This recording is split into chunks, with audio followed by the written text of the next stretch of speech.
Welcome, everyone. This is the fourth session of Habits of the Heart, Perspectives on Human Temperament and Character with Rabbi Alex Israel. In this class, we will examine rabbinic voices on our human traits and dispositions. Topics to be discussed include gratitude, speech and silence, tension and tranquility, materialism, thought versus action, joy and happiness, and finding meaning. Sources will come from across the spectrum of rabbinic and philosophical bookshelf, from Torah and Pirkei Avot to Rabbi Nachman and Rabbi Sachs. For those who have not had the pleasure of learning with him before, Rabbi Alex Israel is an author, an educator, and an international lecturer. He teaches at Yeshivat Eretz Tzvi and Midrashet Lindenbaum and records a daily 9 to 9 podcast. Born and raised in London, he made Aliyah in 1991. His smicha is from the Israeli Chief Rabbinic. He is a degree holder from the London School of Economics, the Institute of Education, and from Bar Ilan, and an author on books on Sefer Melachim. Sources for today's class will be posted in chat once Rabbi Israel starts talking. We do want to hear what you have to say. If you are joining us on Zoom or Facebook Live, please feel welcome to ask questions. If you're a panelist, you can unmute yourself directly. If you're an attendee, I can send you an invitation to panelist, or I can mute you manually. Just give me a heads up. Or ask questions in chat, and I will bring them to Rabbi Israel's attention. And with that, I want to hand things over to you, Rabbi. Good afternoon. Thank you so much. Thank you so much. What an introduction, my goodness. You know, I once did a scholar in residence somewhere, and I told them, I said, don't read out all my degrees, just tell people that I enjoy running and photography and Israeli wine. And then the rabbi introduced me that way at every single speech. So I did it wrong the other way too. Okay, welcome to you all. Welcome to those people I can see, especially to Alyssa and Sandra and Kayla, and delighted to have everybody who is here. And we're actually following the order that we said pretty well. We've had a class about gratitude. We've had a class about speech and silence. We had a chance last week to talk about happiness, joy, and ecstasy. And today we're going to do a couple of different things. Our ostensible topic that we're going to talk about is the question of how you relate to materialism, which I think is quite a challenging area in our lives. You know, I can't remember who said, but, you know, we're encouraged to buy more and more things that we don't need. And too often, unfortunately, people do measure people up according to where they sit on the materialistic spectrum. And again, I don't recommend that, but that is the way it is. So we're going to look at the questions around a Jewish view of materialism. Last time, we actually spoke in our discussion about Simchat Yom Tov, and we spoke about Simcha, that there is a very important role to be played both in leisure, in free time, in happy moments, in ways of celebrating Chagim by, for example, buying clothes and gifts and nice food. But we'll see that there is quite a severe pushback or kickback in terms of the sources we're going to see today. And what we're going to lead to is a sort of a question about, in general, whether we want to focus in on one value or other. So we'll instead of talking about what we're going to do, let's just do it. I'm going to share my screen. I'm going to share the source sheet, and hopefully this will make things easy.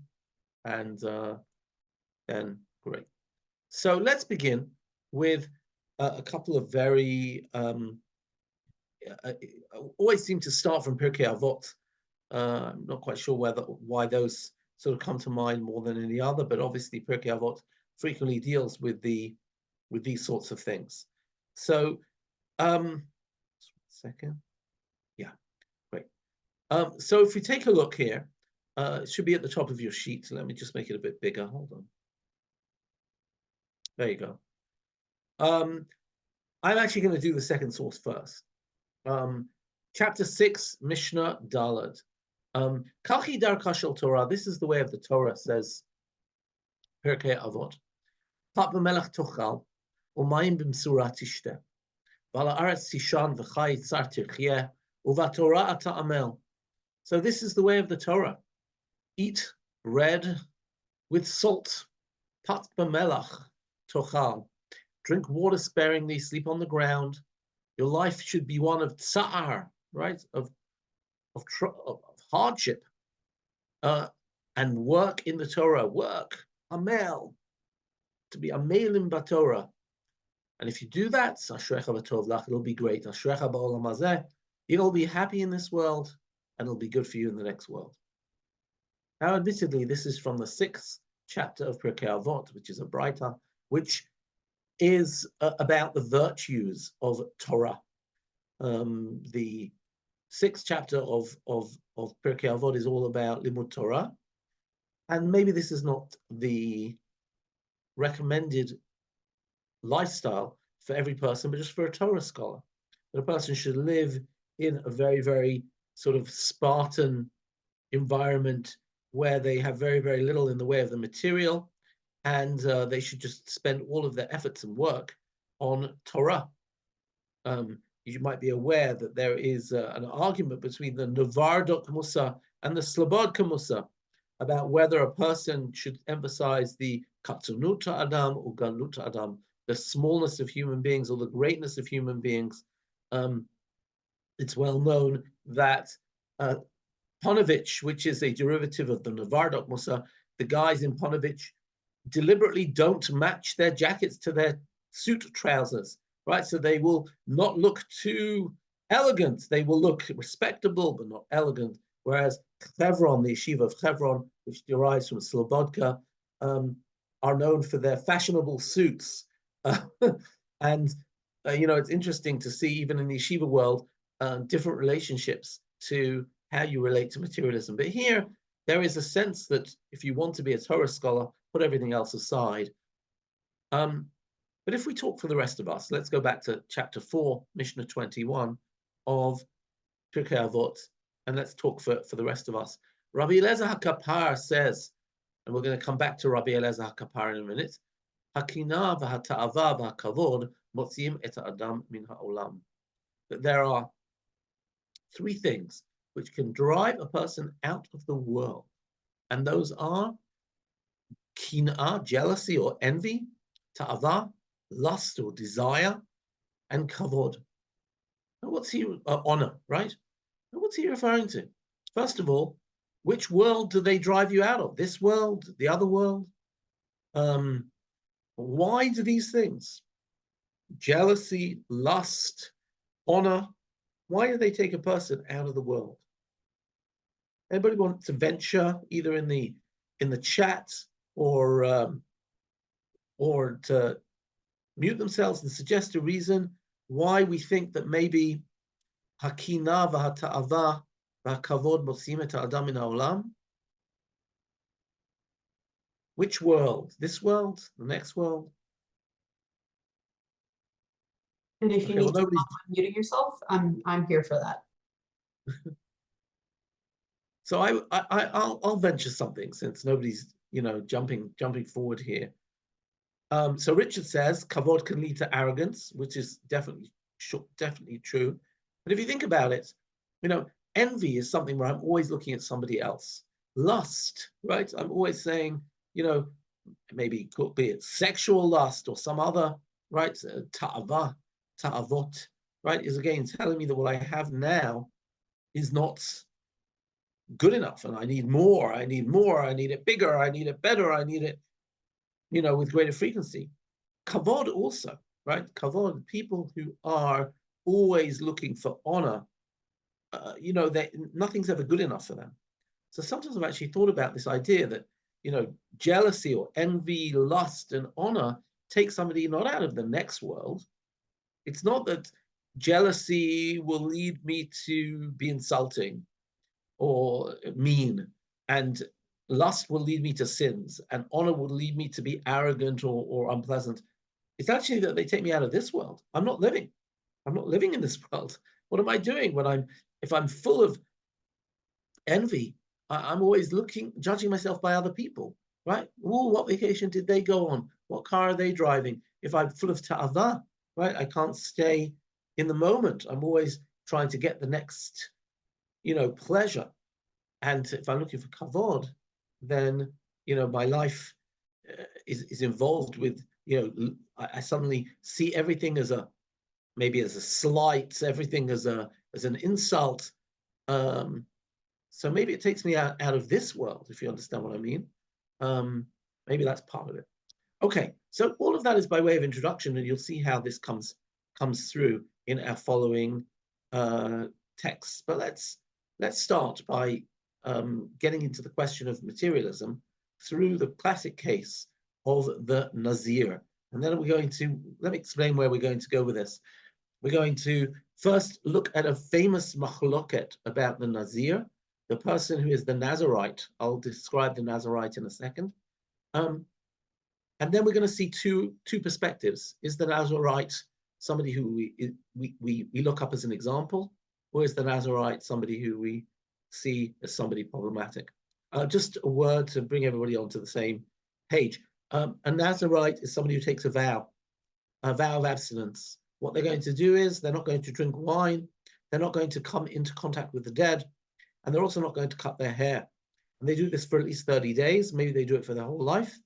And then they're not allowed to drink wine, but that doesn't disqualify them. If they become impure, they become disqualified. And as I say, their hair is left long. Of course, the question is, why would a person ever do this? Why would a person want to do this? Some people say it's like becoming a demi-kohen. It's like becoming a priest. A priest is also not allowed to become impure, ritually impure. A priest is also not allowed to drink wine when they are doing the avoda, when they're doing the temple service. So maybe that's why, for example, that a Nazir is called a Nazir. The Kohen is, they say, ki nezer Elohav al rosho, the crown of God is on his head. And maybe the Kohen he does cut his hair, the Kohen, but maybe the idea is that the hair is a sort of crown for him. It tells everybody, oh, this is a different person. In certain books in the Tanakh, the equivalent of the Nazirim in the book of Amos are the Nazirim are compared to the prophets. So clearly these were holy people. Maybe somebody would decide that they don't want to touch alcohol, or really it's wine, and anything related to wine. If they had a bad incident with wine, maybe it led them astray. That's what Chazal say, that the story of Nazir comes right after the story of Sota, the story of people who had an affair, and that somebody maybe had drunk a little too much, let his guard down, and maybe that was a reason why a person might want to do that. And again, we might argue that if a person really has made mistakes as a result of alcohol, maybe they should steer clear of it. On the other hand, there seems to be a pronounced sense that the Nazir, of course, takes themselves out of society in an environment in which you had to keep well away from wine. Wine was the central drink of society in the Middle East, more than beer and other things. So you couldn't really socialize if you have to keep away from impurity, right? That also makes you keep away from people. There seems to be something antisocial about a Nazir. And then the question is that a good thing or a bad thing? On the one hand, the Nazir is called Kadosh, holy. On the other hand, the Nazir brings a sin offering after the Nazir. By the way, there can also be women Nazirot. In modern Hebrew, a Nazir or a Nazira usually means a monk or a nun, but in our time, it means a Nazarite. But it can be male or female, not limited to, it could be a Nazira. And since they bring a sin offering at the end of their period of abstinence or period of vow taking, are they a sinner? So that's exactly the discussion. Take a look at what you see in source number 1 over here, and we'll see what we can do with this. Source number 1, Talmud Ta'anit. Amar Shmuel, Kol Yoshev B'Ta'anit Nikra Choteh. Don't practice, don't be an ascetic. Don't be somebody who tries to just fast all day and achieve holiness through denial. Savar ki Aitana, and Shmuel holds like the opinion of the following Tana, who is Rabbi Eliezer HaKapar, who we just read, who says, then he needs to atone for that he sinned by his soul. What did the Nazarite do wrong? He denied himself the idea of wine, right? So he says he abstained from wine. And if this Nazarite who distresses by abstaining from wine is called a sinner and requires atonement, one who distresses himself by abstaining from every matter of food and drink when he fasts, all the more so. In other words, you think you're being holy by denying yourself by denying yourself food and wine. You're sitting in a fast. You think you're gaining holiness by that. That's not true. Even the Nazarite only denied wine, and he's a sinner. You're even more of a sinner. But Rabbi Elazar disagrees, and he says one who accepts a fast upon himself is called sacred, right? Not a sinner. Okay, before we had the idea that, one second. Here we go. One who sits in an observance of fast is a sinner. So he says, no, not a sinner, but sacred. Because it says with regard to the Nazarite, he shall be sacred. He shall let the locks of his hair grow long. And if this Nazarite who just abstained in one matter, wine, and it's called sacred, then somebody who doesn't drink, doesn't eat, maybe he'll be even more sacred. I have to say these are two different views of the world. Is the world a tool which we can use in order to take ourselves ahead? And therefore, if you deny something in the world, then you're sinning. God gave us a beautiful world. Everything's there to help us. And therefore I shouldn't abstain. And then if I'm a sinner, even just for denying wine, all the more so if I fast. But Rabbi Eliezer says, no, actually, denial is a good thing. The world's a pretty dangerous world. We can always get stuck into all sorts of things that we don't intend to. And, there are things which are addictive.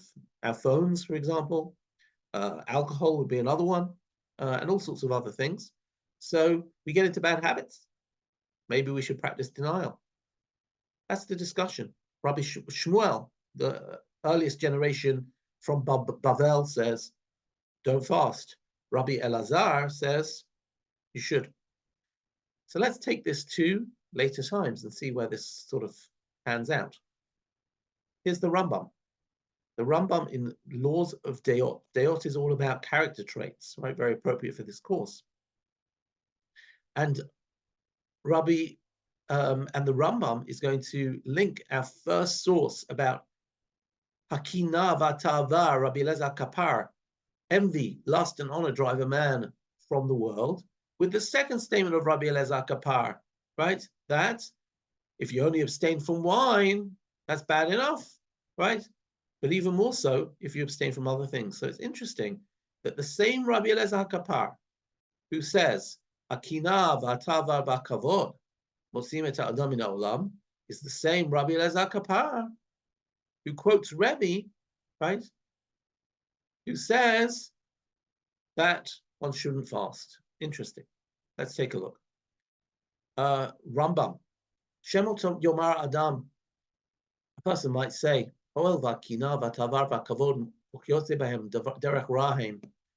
because envy, desire, the pursuit of honor are all the wrong paths and drive a person from the world, I should separate from them to a very great degree and move to the opposite extreme. For example, lo yochal basar, I won't drink wine. Lo yishteh yayin. Sorry, lo yochal basar, I won't eat meat.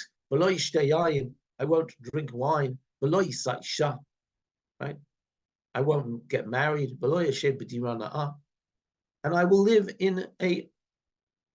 in a nice apartment, right? I won't spend money on my physical circumstances, right? Not live in a pleasant home. Again, I don't know what the degree is between pleasant and luxury here, if you understand what I mean. I won't even wear nice clothes.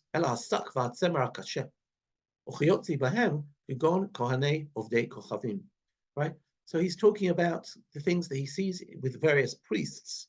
I don't know whether he means pagan priests or maybe he means Christian monks who wear that that brown material that they wear, right? You see with a monk when they wear that brown. So they're talking about this coarse wool. I think that's what it was. I remember once reading a book where they spoke about even certain sect of priests who would wear a certain belt which sort of had spikes on it and hurt them, pricked them, and made them uncomfortable. So there seems to be an actual practice in certain circles. I don't know whether it came from the pagan world or the Christian world, because whenever he talks about Ovdei Kochavim, frequently the rabbis are talking about Christianity. Whichever way, he says there are some people who make a principle of being an ascetic, I think we call it, right? Of practicing denial, and they won't get married. So sex is off the table, no pleasurable homes, right? And of course, when you think about people who are nuns or monks or whatever it might be, and says the Rambam, right? This too is a bad path. Gamzeh derech ra'ah, and it is forbidden to walk upon it. As far as Jews are concerned, don't do it. We're not, even though it's a dangerous world, and there is envy, desire, and the pursuit of honor. And a person might say, gosh, the world is so tempting, I don't want anything to do with it. Still, he says, don't follow it. And his proof text is going to be, Shahari ben Azir v'chipeh alav meshech hatal nefesh. He takes the first opinion, the opinion of Shmuel, the Rabbi Elazar Kapar, all the way, where it said, he shall make an atonement for having sins. As they just said, if the Nazarite abstained from wine decries atonement, how much more so does he who abstains from all things? And therefore our sages directed man to abstain only from those things which Torah denies him, and not to forbid himself permitted things by vows and oaths of abstention. Right? So he says, Sivu chachamim shelo yimna adam atzmo ela midvarim shemanah hatov b'ril levad. In other words, we've already got kashrut. You don't need to deny yourself wine. We've already got stam yenam. You don't need to, meat. You don't need to, you've got stam yenam. You don't need to deny yourself wine. We've got laws of clothing, tzniut, and shatnez. You don't need to deny yourself comfortable clothing. You've got a mezuzah on the door. You don't need to deny yourself a nice house. Chachamru chachamim, said the rabbis.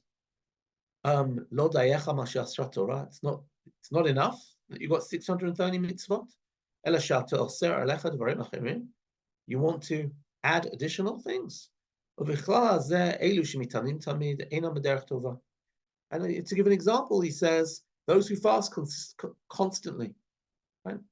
I don't know in our world if there are people who fast constantly, but I know that my parents told me that one of my great-grandmothers was known in the shtetl as the Tzadekista, right? And she used to fast every Monday and Thursday for her whole life, right?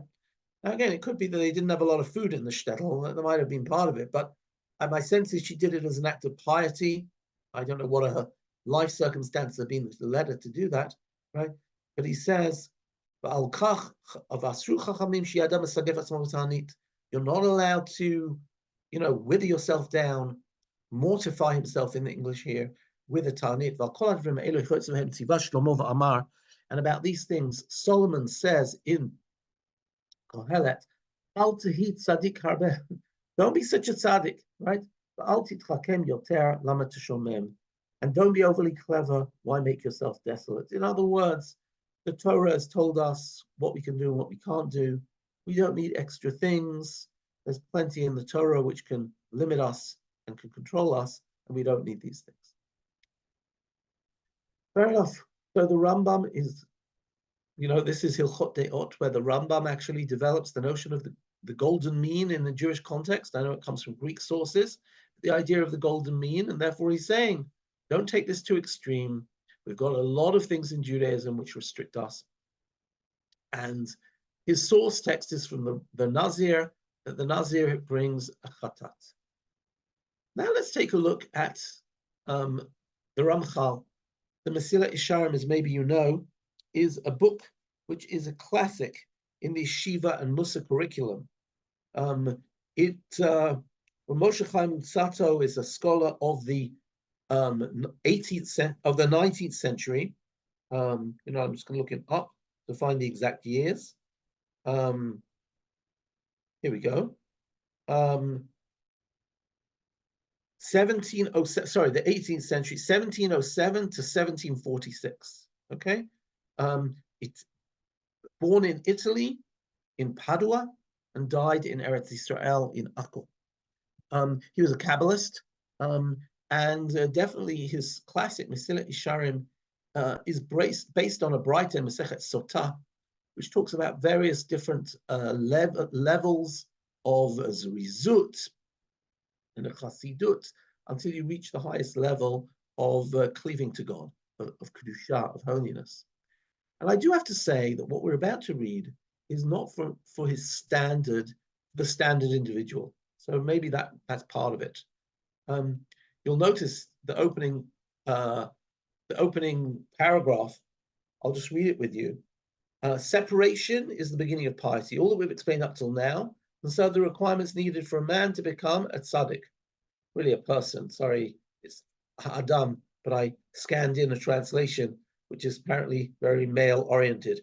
I see only women in front of me on this call, so I feel bad translating the word Adam as man. I prefer to translate Adam as individual or person, because I think it applies to a man or a woman.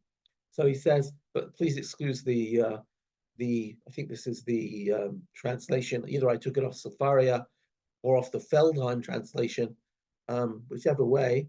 Doesn't seem to be very gender sensitive. So, I know that a place like Drisha is, so we'll just insert that apology. So he says, all of that we've explained now is the need for a person to become a tzaddik. From here on, we'll discuss the requirements to become a chassid. So I think, many of us would be happy being a tzaddik, and we don't feel a need to become a chassid, not in the Hasidic sense, he means. And he explains, in a line that seems to be not in the English. Okay, whatever. Okay, the point is, all right, let's leave it. So let's take a look.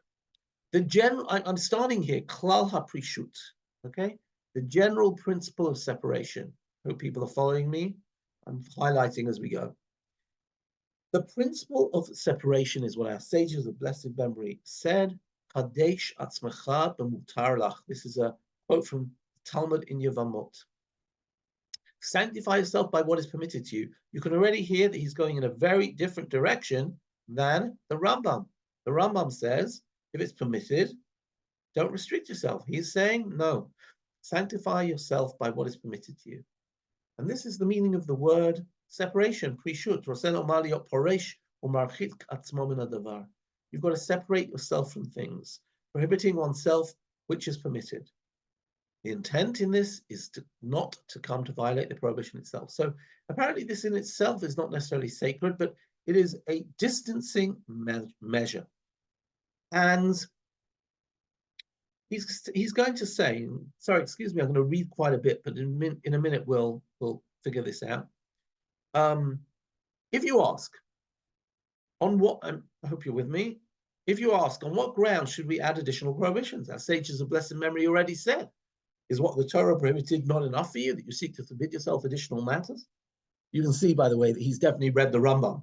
He's polemicizing with him.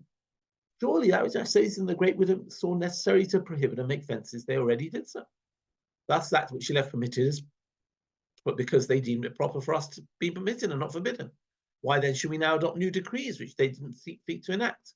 Furthermore, there's no end to this matter.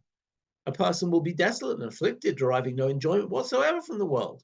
But our sages of blessed memory said, a person in the future will be held accountable before God on all his eyes beheld, and he did not want to eat from it. Right? It's a lovely Gemara in Masechet, in Yerushalmi, in Kiddushin, right? So he says, Atid Adam latet din lifnei hamakom al kol ma shero anav v'lo ratza le'echol mimenu. We shouldn't deny ourselves pleasures, right? I know that Rabbi Samson Raphael Hirsch, famous Rabbi Hirsch, said that this applies to other things as well. And he said, every person will be accountable for not having visited the Alps. And God will turn around to him when he dies and says, you didn't see my beautiful Alps, right? Of course, Rav Hirsch living in Germany. In other words, the world's a beautiful world. What are you denying yourself for? So he says, Here's the answer. Listen to this. He says, sorry, 1 minute. The answer to this is separation is certainly needed and essential. Our sages of blessed memory told us, Kadoshim to you, and it's interpreted by the Sifra, Prushim to you, you should be separate. And they further said, whoever fasts is holy. And we can make this inference from the case of the Nazir, right? You see that the Rambam's taken one text and the Rambam's taken the other. And they okay. And he says, and this is where I really wanted to get, listen to this amazing paragraph. I've already highlighted it, but I'll highlight it again. We'll explain the good type of separation. After all, it has become clear to us that matters of this world are human trials. And after we've truly realized man's great frailness and his close disposition to all evil, it will be clear that man should do whatever he can to spare himself from these matters in order to protect himself from the evil which is at his feet. For there is no worldly pleasure which does not draw after it some sin in its heel. Ein lecha ta'anuk olami, asher lo yimashech acharav ezechet ve'ikavo. And again, kol inyanei ha'olam nisyonot la'adam. And this is the perspective of, it's a very dour perspective about humanity. Everything in this world is not a pleasure, it is a peril, right? Every situation in the world is a trap. Everything is a trial. There is no worldly pleasure which does not draw after it some sin. And therefore, even though the rabbis forbid something, let's be sensible, right? Let's be wise, right? We're walking through a minefield, right? Don't just, don't go in. Why do you need to walk through a minefield? And now he goes into a bunch of examples, and this is where we get into the materialism. And I just wonder what you think of this. I'm going to ask you as I read through this with you, and I want to hear your response shortly to hear what you really think about this. For example, food and drink. Okay, he says, when clean of all dietary prohibitions are permitted, they're permitted to eat. But filling one's belly draws after it the removal of yoke of heaven. So, when you're sitting there full, the rabbis already said, a person has dinner, they'll forget to daven mariv afterwards or whatever it is. Drinking of wine brings a person to licentiousness and all other evils. So you have a few drinks, so you loosen up. It's more difficult to control your mouth, your lashon hara, whatever. All the more so, he says, once a person habituates himself to a certain standard of food and drink, then if but one time he lacks this habit, it'll pain and disturb him. And due to this, he inserts himself to the rush of business, toil, and acquiring possessions in order that his table will be set as he wishes. So what's he saying? He's saying, it's great, you want a good meal. But you start, you have a bottle of wine on Shabbos, then you have a bottle of wine during the week, then you have a better bottle of wine. You start going to simple restaurants, then you go to more expensive restaurants, your standard of living goes up. And at a certain point, you need to sustain that standard of living. You used to go for a vacation just to somewhere, local, but then you go for a foreign vacation, but then you want to go to really nice hotels on a foreign vacation. And somehow you've got to sustain that standard of living. And where do you go from that? Well, he says, who knows? It could lead to wrongdoing, theft, and their false oaths. And whichever way, he goes away from divine service and from Torah study and prayer. If you lived on a lower standard of living, you'd have more time to learn. You'd have more time to pray. You'd have more time to devote to spiritual pursuits. But you have developed yourself, such a high standard of living that you need to earn a lot of money, and that takes you away from spiritual pursuits. I'd like to highlight a comment that came up in chat from Carol Goldsmith saying, is this not a matter of going to extremes in anything? It lays a responsibility on the individual. I'm not sure I understand the question, though. Carol, can you clarify? I'm just saying that that we're talking about boundaries and not going to extremes in everything and anything. Okay, so I see what you're saying. So you're saying Messiah Ishaim is warning us not to go, it's not about I can't have a nice dinner, but it's about being at the extreme where it matters, where you're going to a restaurant and you're measuring the service in microseconds and the precise delicacy of the steak that you're served or something like that. Maybe.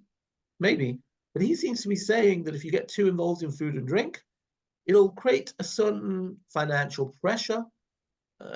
Let's just keep going and you'll get his drift. For example, clothing, he says. The Torah didn't issue warnings regarding beauty or style. Only they contain a mixture of wool and linen and they be fitted with tzitzit. Otherwise, they're permitted. But who doesn't know? Fancy clothing and jewelry, I think he means, not ornaments, but jewelry, will draw a person to arrogance and also licentious. In the words, clothing can be, I assume he means, sexual, will mix its way in, aside from giving rise to jealousy, lust, and oppressing others, which are generated by what man deems precious to attain. In other words, okay, well, you're going to create an environment in your community, in the circles that you live, where things have to be more fashionable and more expensive, and etc. And our sage has already said that as soon as the evangelization sees a man swinging his heels when walking, smoothing his garments and curling his hair, he says, "This one is mine."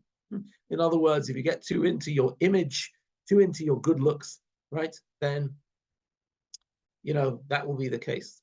Listen to now, he's going even further.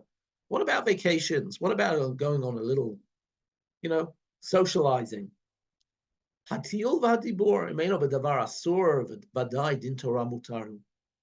you're speaking, you want to have a conversation with people, go for a walk, that's great. And there can't be anything wrong. But how much neglect of Torah study, bittul Torah is drawn after this? How much slander, how many lies, how much frivolity? The scripture says, Barov dvarim lo yechdal pesha. Right? In the multitude of words, sin is not lacking. Klal hadavar, the general thing. Kevan shekol inyanei olam ena ela sakanot. Because the world is just a bunch of dangers. Atzumot, terrible dangers. How can you not be praiseworthy of somebody who wants to keep away from them? And this is a good type of abstention.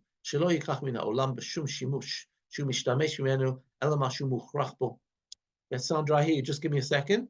So you should only take that which is essential. Whatever you need for your personality. And in the next separation, he's going to talk about what's in the next paragraph. What's the bad separation? The bad separation is something which hurts you, right? You're not allowed to hurt yourself. But a little fasting, a little abstention, that's not a problem, right? And he goes and repeats the general rule that we've said, and that's what we have. So I'm very interested to hear, Sandra already put up her hand, but we have two opinions. We have the Rambam who says, listen, the world is full of pleasures. Enjoy yourself.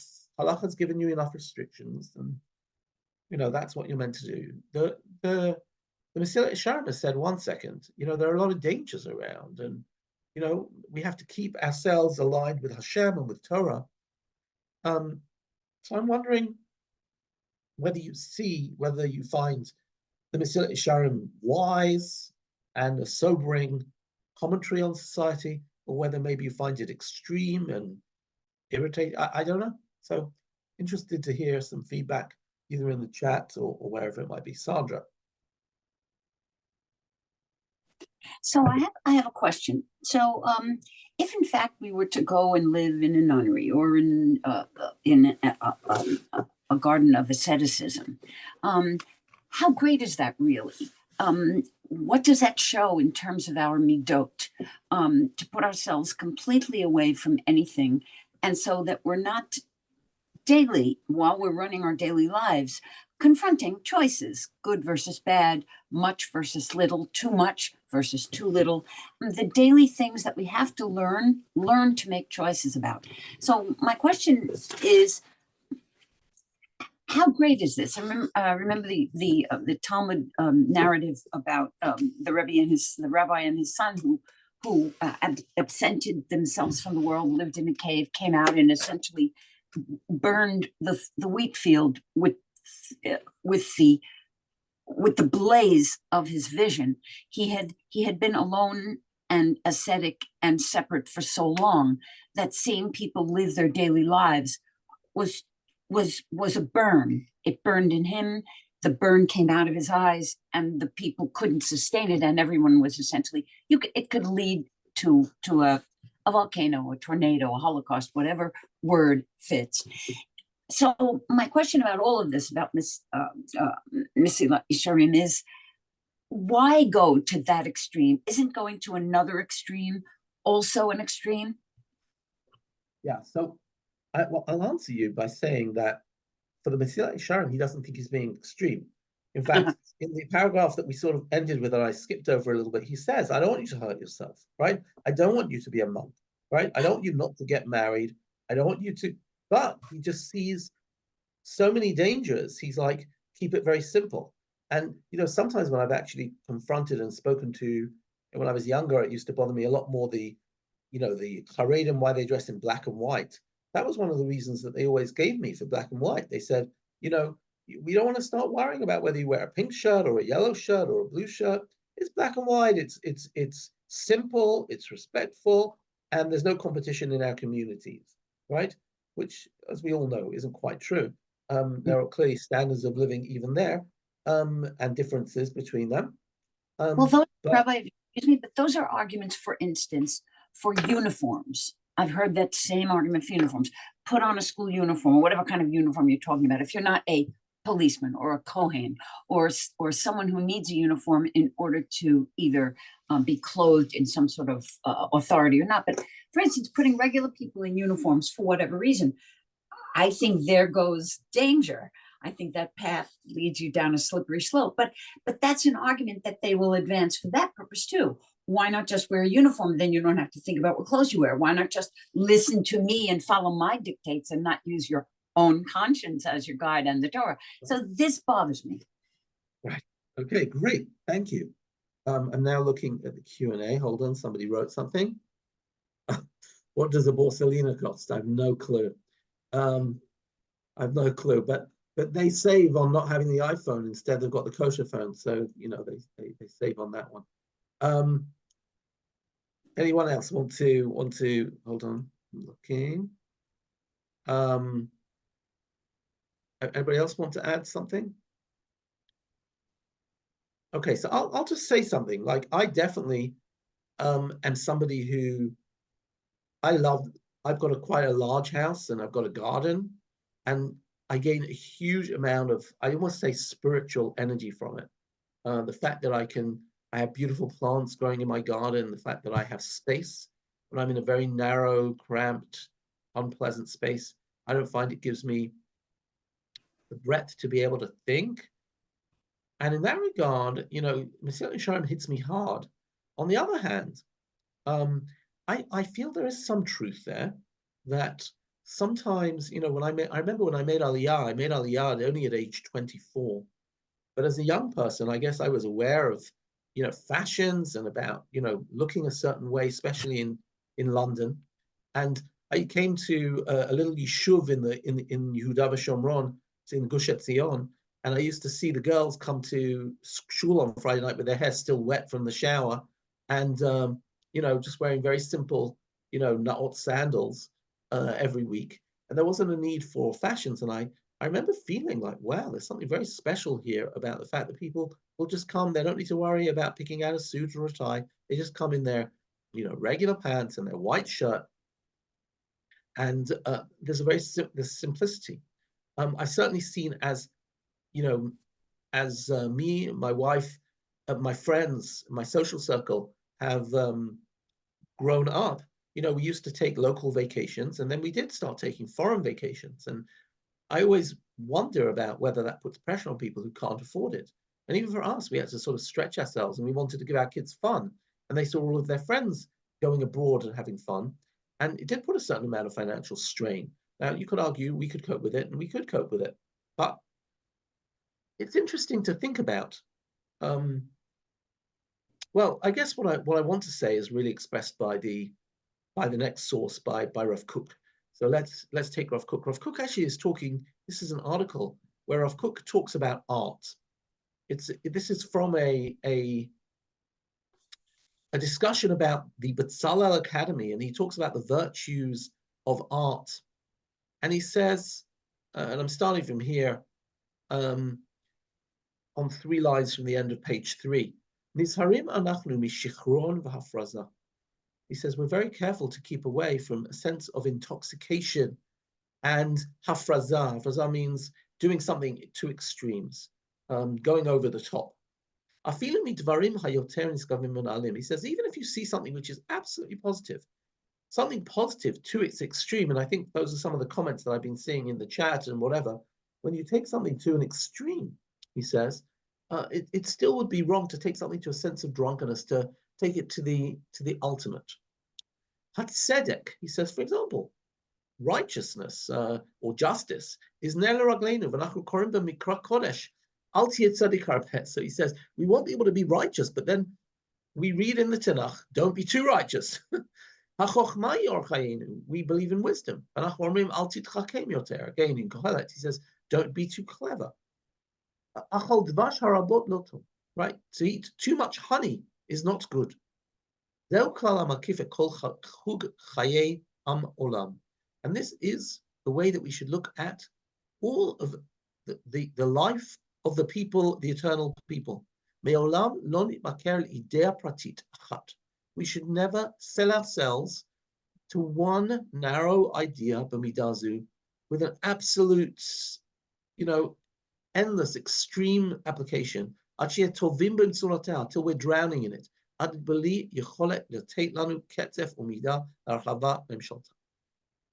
In other words, what does he say? Everything has to have a limit. So a person could say, I don't want to be frumpy, I don't want to be unfashionable. But the question is, there's another extreme, which is to spend inordinate amounts on clothes and be frantic that you've wear the wrong clothes to that particular wedding or what have you. Where's the happy medium? And that would be true about so many things, right? By the way, one could say it's also true about, I certainly feel at the moment we're having a very strong national discussion about drafting to the army, all right? And one of the discussions that's come up is they're raising the days in which Israeli soldiers are going to be required to serve in Miluim. And a lot of the soldiers who are willing to go, and they've already spent 2, 3, 4 months fighting in Gaza or in the north, are saying, one second, you're raising our days of Miluim, but there are some people who are exempt from the army because they're learning Torah. I'd also like to learn Torah. Torah is very important, but what about, we don't do other things. We've had 3 years of army training. Some people, even Hesder, have 1 year and 8 months of army training, but then we're battle ready, and when the need comes, we go and do that, right? We're not making a career out of the army. We're not exempting ourselves from the army. We're saying we're here and ready when we need to be, right? On the other hand, the Haredim say, no, it's Torah and only Torah. Is when you take something to a total extreme, is it sensible? And this is what Rav Kook is saying. You can't drown in the depths of a particular value till it becomes everything. Everything's got to have a limit. Everything has to be balanced. He says, obviously, when you find that limit, he says, when you take a value, and the value is for good reasons, he says, then it's not a hard stop. It's a soft, gentle, beautiful stop, suga b'shoshanim. So he says, that's why we put limits on things like aesthetic beauty, right? We want aesthetic beauty. We want things to be nice and looking beautiful. But it doesn't mean that everybody needs to invest in a original Chagall on their walls, right? And likewise, aesthetics are important, but there should be a limit, and we need to find the way to make those limits. And that's, maybe that's what the Rambam was saying, and maybe, by the way, the Mesilat Yesharim thinks he's saying it too. The funny thing is, they're both saying the extremes are bad, but they're just putting it in a very, very different way. Where the Rambam is very world-embracing, and the Ramchal is very suspicious about the world. He's very nervous about the dangers that the world can bring. So I just find that all very interesting. And I just feel like we definitely are a generation which has far more possessions and far more materialistic, first of all, the capacity and probably things than than any other generation before us. And the question is, where's the happy balance? So to me, that's what this discussion raises for me. I'm not pushing one side or the other. If I had to sign off on a text, it would probably be the Rambam more than the Ramchal. And yet I read that Ramchal and I felt there were some truths there. That's all I have to say. Okay, I want to try and take this one stage further. With this, we'll finish. And here's a lovely text, which to me has affected my life very much. The question is, of course, do you have a holy life and a secular life? Okay, do you have things which are just holy, and then everything else in my life is secular? So, for example, if I want to have that nice house or nice clothing or nice car, is that something devoid of spirituality? Or if I want to just be engaged in worldly pursuits, how am I meant to relate to this? Oh, one second. I'm just looking at I see that Stacy wrote in the chat, and I'm just taking a look. Oh, interesting. So Stacy says, I'm just going to read it for everybody. I find Ramchal difficult to follow. Nervousness is a lack of trust in people or individuals. And as Stacy says, taking vacation from Israel to other places may sometimes be important for mental health. 100% right. 100% correct. I totally appreciate what you're saying. Okay, so let's take a look at the Rambam, and he says like this.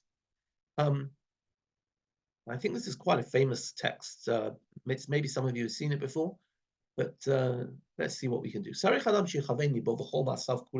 Let me add, sorry, let me just add one thing. This is the immediate continuation from the Rambam we saw on page 1.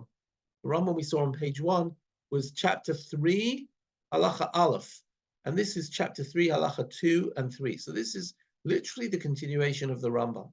So the Rambam said that we don't need to deny ourselves anything, but now look how he talks. It's necessary. The person is to direct their heart and all their actions to know God. Now, I assume knowing, if it's just intellectual, then what does he mean, all your actions? But maybe what he means is to the purposes of God, to the mitzvot of God. Let's see what he says. Everything he does, rising up, speech, sitting down, should all be his goal. What do we mean by this? Right? I'll read in English just because we're a bit short of time. When he will buy or sell, when he goes to business, he'll go to work. He shouldn't have in his heart the accumulation of money only. By the way, it doesn't say the accumulation of money at all, only. But he should perform these duties as a means to acquire the necessities of the body: food, drink, a nice house, marriage. Likewise, so a person needs to get a job. So not just for money, but he should be able to have a good life. Likewise, when he eats and drinks or engage in family life, engage in being vivol, sexual pleasure, it's not just about enjoyment, he says. He shouldn't set his heart upon these things for the sole enjoyment thereof. And then he will only drink and eat that which is sweet and marry to gratify his sensuality. He should set his heart to eat and drink solely in order to keep his body and limbs in good health. He shouldn't eat everything that his palate craves for, like a dog or an ass, but take things that are wholesome to his body, whether bitter or sweet, etc. So again, what is he saying? He's saying persons should not just want to accumulate wealth. They should want to accumulate wealth in order that they should be able to live a nice life, have a house which is honorable and widens the soul, have food and drink, have a family. And he says, when you eat and you drink and you've engaged things of pleasure, you should do it in a healthy way. It's not about indulgence.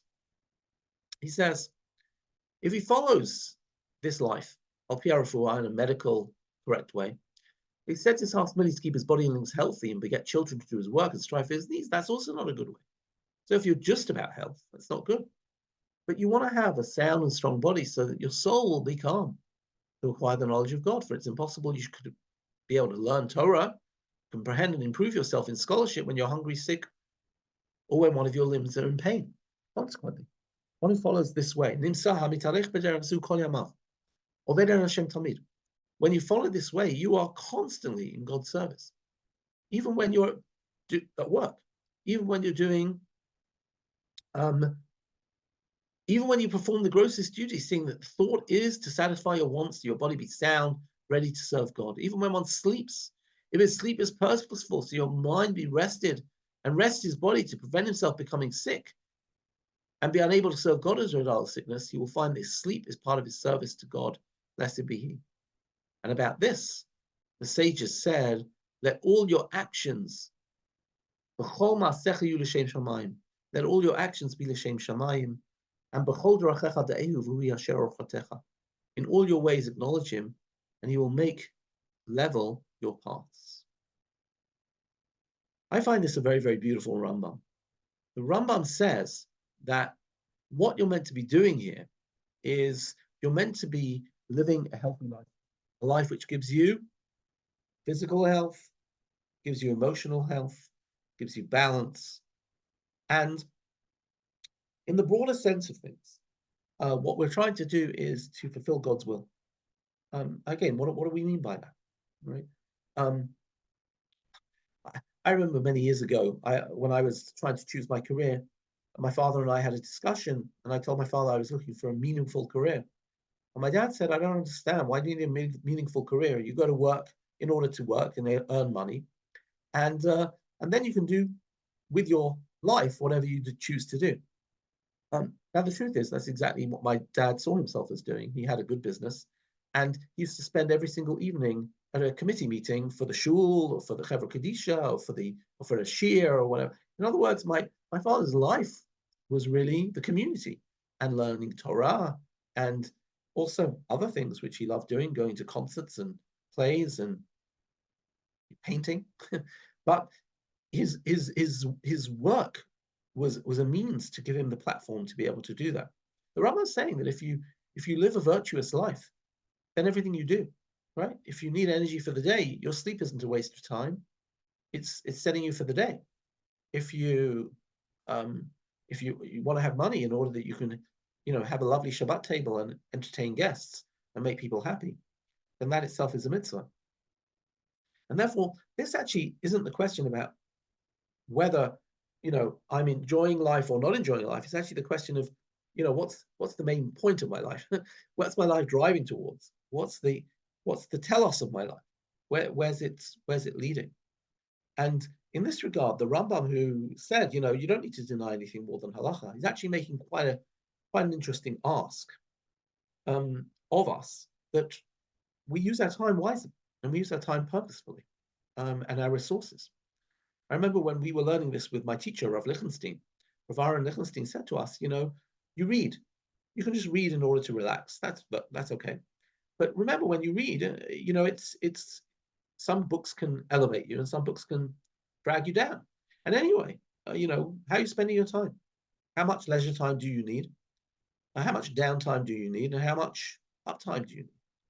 I remember we were once talking about this with a friend, and we were discussing, we came up with the question, how many books do you read a year? So some people said, we read 5 books, we read 10 books a year. So then we said, okay, well, let's say you read 5 books a year. Well, then in the next 10 years, you're going to read, 50 books. At the time, we were like in our 30s. So we said, well, for the rest of our lives, we've only got another 250 books to read. What are they going to be? Anyway, one of my friends who's an academic, I saw one of the chevra the week after, and they said, Jeremy's gone crazy. I said, what are you talking about? They said, he's reading a book a day. You freaked him out. So I don't mean to freak anybody out. That's also not healthy. But what the Rambam is asking us is, what's driving our life, where our life is leading. Some people live lives which are indeed about kina, ta'ava, and kavod. Right? They are indeed about gaining honor and prestige and fame and fortune.